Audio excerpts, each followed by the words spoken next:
প্রেমিকরা তো সবসময় জীবন দেওয়ার লেগে প্রস্তুত থাকে। প্রয়োজনে আমি ভালোবাসার জন্য জীবন দিব। বর্তমান প্রজন্ম, ভবিষ্যৎ প্রজন্ম আমার প্রেমের ইতিহাসের বই কিনে পড়বে।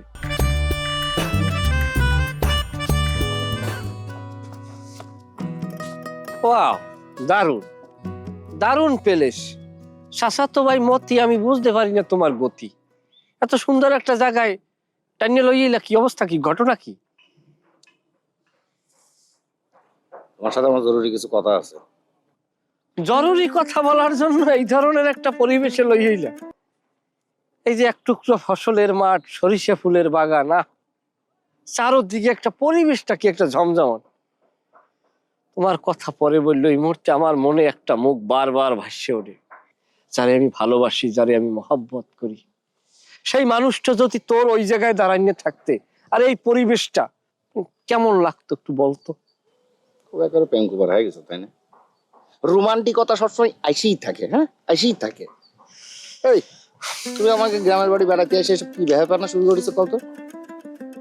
তুই তো মনে করো আমি একটা কথা কইলাম, তুই এটা কথাটার উত্তর দিবি, আমার লাগে একটা রোমান্টিক মুডে থাকবে, এটা আর তুই বন্ধ করিয়া তুই উল্টো আমারে প্রশ্ন করা শুরু করছো। এই প্রশ্ন করাটা কি তোর জরুরি কথা? হ্যাঁ এটা জরুরি কথা।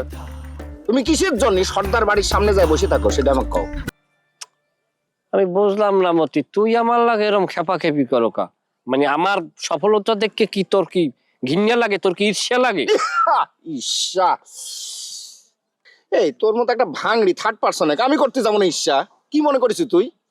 মতি, কথার গতি বোঝো আগে তুমি। তুমি কিন্তু গতি কিন্তু আউলেই জলেই তুমি কথা বলতে আছো। আমি একটা থার্ড পার্সেন্ট মানুষ না, ঠিক আছে?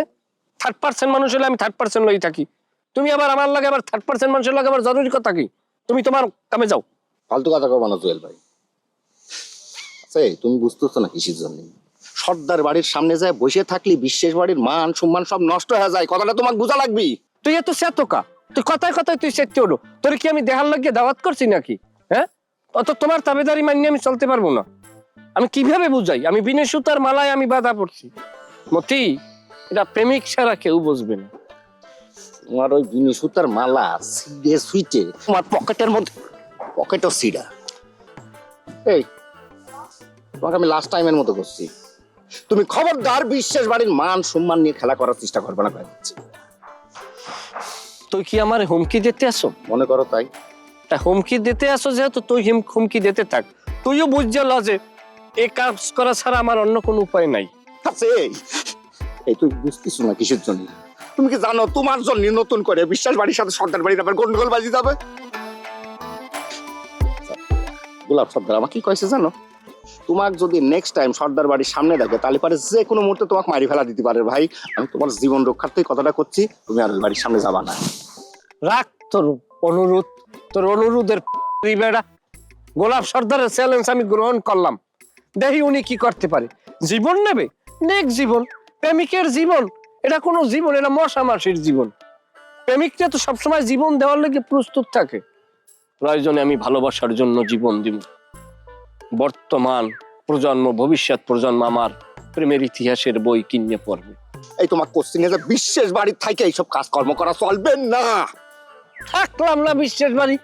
বিশ্বের বাড়ি কি দেশের কি আবাসিক হোটেল নাকি যে হ্যাঁ তাই লাগবে যে একটা আবাসিক হোটেল আর বাইরে থাকা যাবে? আমি থাকবো না, আমি চলে যাবো, সমস্যা কি? আমি ওই মোহের দিকে তাকাইয়া আমি দুনিয়া সব সাজিয়ে দিতে পারি। আমি প্রেমিক মানুষ, থাকলাম না, আমি আমার সুবিধা মতোই করবো। কিন্তু আমি আমার পথ থেকে সরে যাইতে পারবো না স্বাস্থ্য ভাই। আমি প্রেমিক, আমি মজনু, আমি পাগল। আমি আমার মতো করিয়া তারে নিয়ে ভাবতে আসি। ও আইসে বিশ্বাস বাড়ি লইয়া। তোমার বাপে তো বড় অবিশ্বাসী করে এই দেশে তোমার মায়ের বিয়ে করে থাকে না। বাপ তুলে কথা কবা না। এই মন, এই প্রাণ, তোমাকে, শুধু তোমাকে।